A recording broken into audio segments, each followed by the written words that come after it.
Halo teman-teman, kemarin waktu gue TikTok live, ada temen yang suruh gue itu jelasin apa sih sebenarnya propolis itu.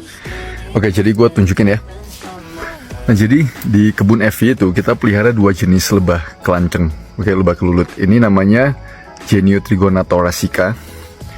Yang itu namanya Heterotrigona itama. Jadi ini dua contoh. Kita di kebun Evi ini ada sekitar 40 sampai 50 koloni kayak begini. Oke. Nah, di dalam sarang lebah, kita tuh bisa panen 3 jenis produk.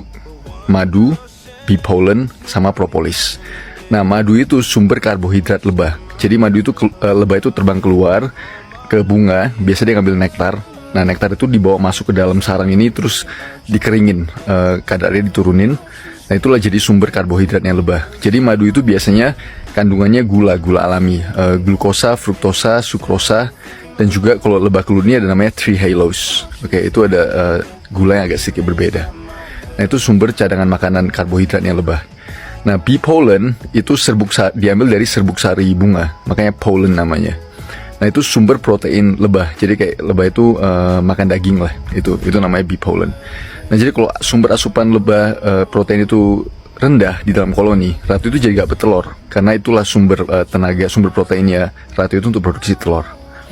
Kenapa kita di kebun Evi itu nggak panen madu sama bee pollen? Karena itu cadangan makanannya lebah. Oke, jadi kita nggak mau ganggu kelangsungan hidup lebah, koloni-koloni lebah ini. Karena itu pollen dan madu itu cadangan makanan. Makanya kita memilih panen propolis. Nah, propolis itu apa?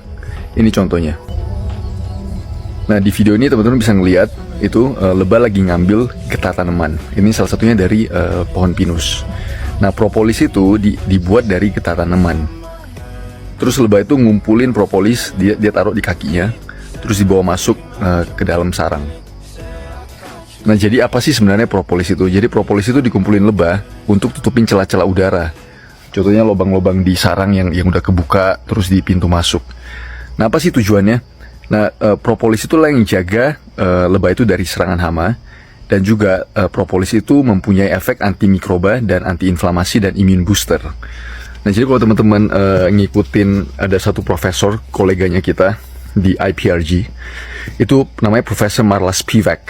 Jadi dia itu tunjukin, grupnya mereka itu tunjukin bahwa propolis itu betul-betul penting sekali untuk kelangsungan koloni lebah itu. Dia itu mencegah berbagai jenis penyakit dan juga menjaga ketahanan lebah, ketahanan koloni lebah. Kayak pelindung ini dulu untuk tunjukin di dalam sarang lebah itu, karena dia itu sebenarnya nggak sengat, cuma dia gigit. Jadi gue pakai kayak beginian, gue tunjukin teman-teman apa sih propolis itu.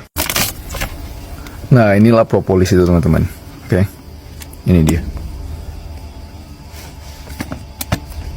Nah, propolis sebenarnya udah dipakai banyak sekali ancient communities.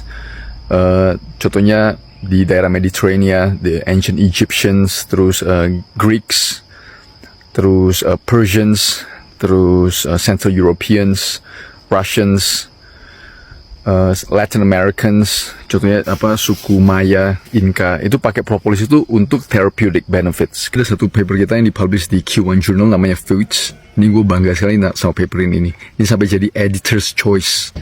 Nah, di sini kita jelasin gimana sih manfaat propolis itu sebenarnya untuk badan kita, terutama dalam ngelawan viruses, bacteria, and pathogens. Jadi propolis itu bukan cuma antivirus, antibakteri, dan anti jamur dan parasitik, tapi dia itu ngebantu badan kita itu ngelawan itu loh. Jadi itu ada immune booster dan immune modulator effect, selain dari anti-inflamasi dan antioksidan.